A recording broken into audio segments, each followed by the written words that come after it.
Right now at noon, a local teacher donates her kidney to a fellow colleague in the ultimate act of selflessness. And temperatures continuing to warm across the area. Looking pretty good out there. We'll have a look at your forecast coming up. Plus some major changes for this year's hunting season. We'll have everything you need to know before you put on your camo gear. The 4 states' most watched news starts now. Good afternoon and thank you for joining us on KOAM News at Noon. I'm Caitlin O'Shaughnessy. We begin this broadcast with breaking news. The search for the couple who were wanted for felony assault on a police officer have now been caught. Raven Gomez and Brandon David, both from Columbia, were arrested in Moran, Kansas. The pair were enforcement officer Monday night in Jasper, Missouri. Area law enforcement had been notified through an alert, and Missouri Probation and Parole issued a full extradition warrant. Allen County Sheriff's Office said in a release, quote, after his girlfriend, Raven Gomez, punched a Jasper, Missouri police officer in the face, knocking her down and her head striking the pavement on Monday night, Bradley David jumped out and punched her a few more times.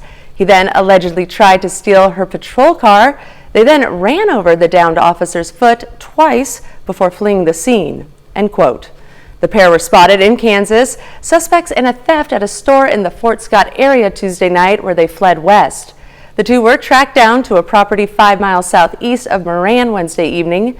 Allen County officers, including Sheriff Brian Murphy, assisted by Bourbon County, Kansas Sheriff's Office deputies, took the suspects into custody without incident. Brandon David and Raven Gomez are facing charges in Bourbon County and Allen County, but it's anticipated they will be extradited to Missouri to face felony assault of a law officer first. And the verdict is in from a Jasper County murder trial in a case where an argument ended with a gunshot. Jurors yesterday took less than 30 minutes to find Damon Fisher guilty of second-degree murder and armed criminal action. This stems from the March 2022 death of Scotty Roller of Neosha. Authorities say the two got into an argument over the purchase of a vehicle in Joplin.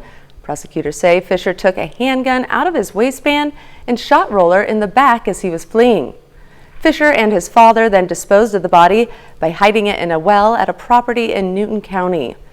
Damian Fisher will be sentenced at a later date. And Eddie Fisher, Damian's father, previously pleaded guilty to abandonment of a corpse and receiving stolen property. Eddie Fisher is serving 7 years in prison. Our temperatures have been warming up quite nicely across the area, and we're looking pretty good out there. This is MoDOT camera, 32nd and range line.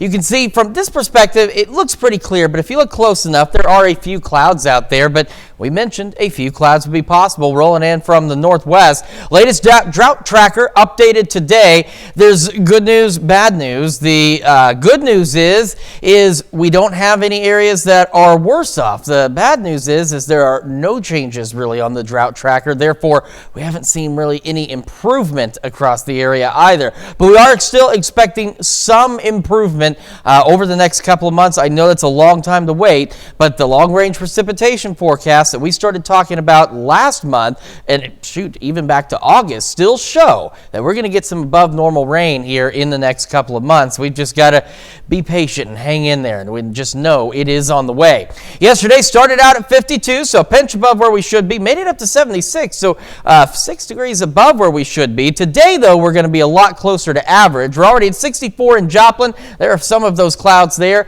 and some clouds in Pittsburgh sitting at 64. Temperatures around the region, again, out to the west, a little warmer. 70 Neodesha, 72 in Sedan, 69 Parsons, 66 Oswego, 65 Neosho, 64 Carthage, 63 Miami, and 63 in Lamar, 64 in Miami. So we still have the warm weather on the way. We have next week's thunderstorm chances, and of course, a lot of things happening this weekend. We'll take a look at that full forecast here in just a few more minutes. Caitlin? Thanks, Chris. Well, a Carthage junior high educator is teaching more than just math to her students this semester. Nicole Ranking is donating her kidney to the district's retired librarian, Betsy McCrary, giving an example of selflessness. But this is not the first time this has happened in the district. 2 years ago, teacher Chelsea Abbott donated her kidney to special ed teacher Jason Worrell. Just an easy decision. I have 2 healthy kidneys. Betsy needs a healthy kidney, so why would I not just do it. Just everyday heroes. We think about a hero being this big, like football player or a big basketball player or something like that. But a hero, everyday hero comes with just stepping out of your comfort zone and doing something for someone else. The Carthage School District hosted a luncheon to commemorate this story and provide financial support to both Nicole and Betsy. Their surgeries will happen on October 31st, and we wish them a speedy recovery. Caney Valley schools are moving to a 4-day schedule starting Monday, October 30th, as a water crisis continues. The district says it's making every other changes to help conserve water usage. That includes no showers at the school and consideration of a modified sports schedule for the remainder of the semester. The drought in southeast Kansas caused the water issues for Caney in both 2023 and 2022. And both Missouri and Kansas have made changes to hunting season this fall. The biggest change is that Kansas will not have a fall turkey season. KOAM's Anthony Saviello has the story. While the hope is that the decision to suspend fall turkey season in Kansas will help replenish population numbers, local businesses are taking a hit. The Kansas Department of Wildlife and Parks says the reason for the suspension is due to declining turkey populations and that it is uncertain when the fall season will be reopened. Adam Gargaletti says the suspension of the season may help populations, but worries about what could happen in the spring and years to come. What starts to worry me more than anything is talking about spring season being reduced, or now non-residents having to draw for spring hunting. Then again, I hate to look at the state as a whole because we're not. Southeast Kansas, our area is a lot more rich with game, fish, trees. We have a different environment than Pratt, Kansas, or west of Wichita. Another part of Adam's worries is the fact that non-residents are attracted to southeast Kansas for its hunting. Adam says that non-residents have a desire to hunt in southeast Kansas. Many usually spend several days in the area, which can drive the local economy. Yeah, I'm very concerned because since last Saturday, I've personally waited on 65 people that are going to South Dakota to go pheasant hunting, which is great. Good for them, good time. But I see the money going to other states rather than staying within our own state. So while the population of a non-indigenous species may get restored, is such a plan sustainable for local businesses? Reporting in Pittsburgh, Anthony Saviello, KOAM News. And we will be talking to the Kansas Department of Wildlife and Parks next week to see what plans are in place to help restore numbers faster. We'll also bring you more information about the changes we are seeing this hunting season in Missouri. That's a look at today's top news stories and weather in the 4 states region. Up next on KOAM News at Noon. The bombshell confession in the 2005 murder of Natalie Holloway. The chilling details of how the Alabama teen was killed. And later, we're making loaf pan mac and cheese in the Mr. Food Test kitchen. Stay tuned. Welcome back. We now bring you a major development, the bombshell confession in the 2005 murder of Natalie Holloway. Urian Vandersloot admitting in chilling detail how he killed the Alabama teen and dumped her body in the sea. CBS's Janet Shalaman is at the courthouse tonight with emotional reaction from Holloway's mother. Urian Vandersloot confessed to the crime he's long been suspected of, killing Natalie Holloway on an Aruba beach after she refused to have sex with him. It's better than closure because our never-ending nightmare had to end, and we are so grateful that we can say that today. The Dutch national's admission was part of a plea deal after trying to extort $250,000 from Beth Holloway to reveal what happened to her daughter. In a recorded interview with investigators, with Beth Holloway watching from another room, Vandersloot described how after Natalie kneed him in the groin, he smashed her head with a cinder block and dragged the high school senior into the water. What was it like to hear and see that in real time, to hear him discuss what he did to your daughter? It's shocking. It's almost as if it just blisters your soul when you hear it. In a heart-wrenching victim statement, Holloway told Vandersloot, "You terminated her potential when you bludgeoned her," calling her pain indescribable, with grief that lives deep in my soul. She was killed just by standing her ground. But you didn't know that. No, I didn't know anything. Authorities say Vandersloot's account passed a polygraph test.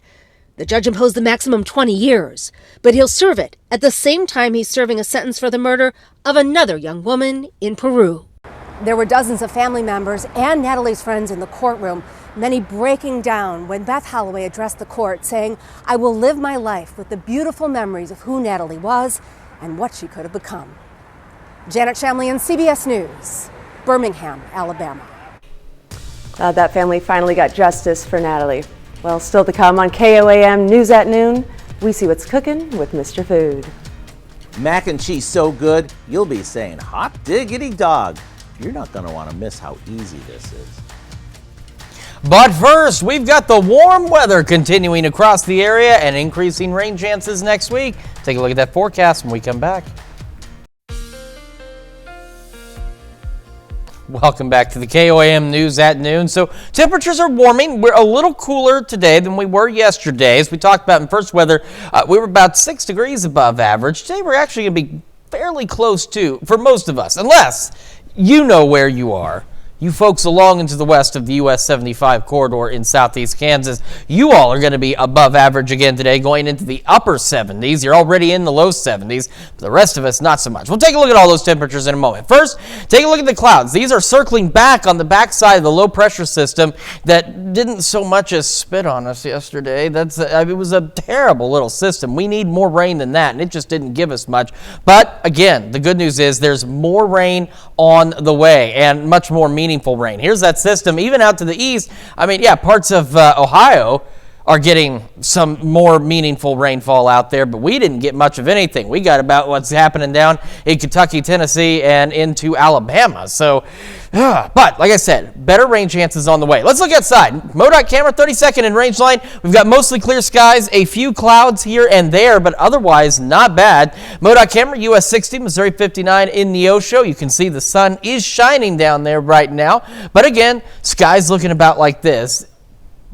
Few clouds, but otherwise mostly clear. And I still can't get over the colors on this new camera they put up there. They're so vibrant. They really pop on this particular camera here at the KOAM studios north of Crestline, and the KDOT camera US 69 just south of Pittsburgh. Again, you can see the sunshine, but a few thin clouds out there across the area. Sit at 64 in Joplin, northwest breeze at about 12, and an occasional gust upwards close to 20 will be possible, but nothing too crazy out there. We're sitting at 64 in Pittsburgh, feels like 64, northwest breeze at 6 miles an hour, and around the area, again, along and west of 75, 72 in Sedan, 70 Neodesha, 68 Yates Center, Independence, 69 Chanute Parsons, and then again, as you head further east, a little cooler. 64 in Miami, 66 in Fort Scott, 65 in Nevada, 64 Carthage. So see, a little cooler out here. So these folks, east of 75, are going to make the low 70s, be close to average. But those of you already in or very close to the low 70s are going to be a little warmer. Let's talk about that meaningful rainfall as we head into next week. Here we are next Tuesday. Showers and thunderstorms looking likely. In fact, they're looking likely as early as Monday. They'll be a bit more scattered, but by Tuesday and Wednesday, we get more meaningful rainfall. Now here you see there are little pauses in the activity, but we do have scattered shower and thunderstorm chances nearly every day next week, which is great news because, as we all know, we absolutely need this rainfall. All right, again, for most of us, low 70s today, a few clouds. Winds can be a bit breezy. Like I said, occasionally gusting out of the northwest at about 20. Calmer winds overnight, northwest 5 to 10. Mostly clear skies otherwise, and lows just a pinch warmer for most of us as we go into the low to mid 50s. Tomorrow, though, much warmer. So again, east of 75, we're looking at mid, maybe even upper 70s. So west of 75, future data shows could reach a couple of lower 80s. So much warmer than normal. And that's even with a north breeze at 5 to 10 miles an hour at those sunny skies. So let's take a look. Tomorrow, our Friday, again, looking great. Saturday, Sunday, even though there's clouds, The good news is we're not expecting rain. I know we need the rain. I'm simply saying for the festivals, all the events going on Saturday and Sunday, we're not expecting rain, even though it may look like it. It's next week, as promised, that those shower and thunderstorm chances increase. Temperatures stay above normal initially, and as we get more rain and thunderstorm chances in there, they'll fall back to normal toward the end of the week, back into the upper 60s and lower 70s. So we got a great weekend for all these events, and then we've got just a whole slew of days with much needed rainfall on the way. All right, but most importantly, it is not going to rain on our parade. Exactly. Well, stick around because we're making loaf pan mac and cheese in the Mr. Food Test Kitchen. We'll be right back. It's time to check in with Howard in the Mr. Food Test Kitchen. Today he's making a unique way to serve macaroni and cheese to your family, and since it's baked in a loaf pan, all you have to do is slice and serve. It's called loaf pan mac and cheese. Take a look. This is the time of year when we start to crave comfort foods. And in my book, nothing is more comforting than macaroni and cheese. So we decided to take our everyday shortcut mac and cheese and bring it up a notch. What we ended up with is a cheesy weeknight favorite that is uniquely satisfying. We start by cooking the macaroni from a couple of boxes of quick cooking mac and cheese. After it's tender, we drain it, and in the same pot, we add some melted butter, the cheese packs that come in the box, along with some dry mustard. We mix this well and stir in a few beaten eggs along with a good amount of shredded cheddar. And now for the part that you didn't see coming, we toss in some hot dogs that we cut into half-inch pieces. This goes into a loaf pan before we pop it into the oven to set up. And right before it's done, we'll top it with more cheese and back into the oven it goes. When your gang sees how ooey gooey this hearty sliceable mac and cheese is, you better stand back. And don't let the fact that this starts with a shortcut mac and cheese kid ya, because this is really tasty. To get the recipe for our loaf pan mac and cheese, simply visit our website. I'm Howard with Kelly in the Mr. Food Test Kitchen, where today we found a weeknight favorite way for you to say, ooh, it's so good. To find this recipe along with many others, just head over to our website at KOAMnewsnow.com and click on Mr. Food. Now here's a look at your 4-state market prices.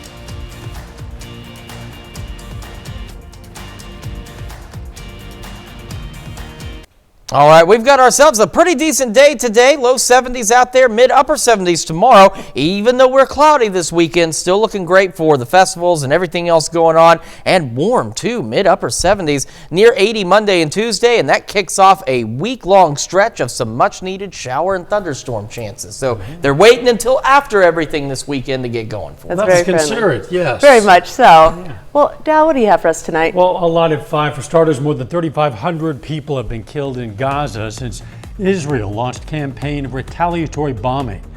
While a blockade that prevents food, fuel, and medicine from getting in has created a humanitarian crisis. Plus, the story behind the big painted pink ribbon outside Mercy Joplin and waiting for a package to be delivered. One local sheriff warns customers about a mail scam. Hope you don't. It's for those stories. A lot more, of course. It's coming up today on KOAM News at 5. And that's the news for now. Thank you for joining us on KOAM News at Noon. Have a great rest of your day.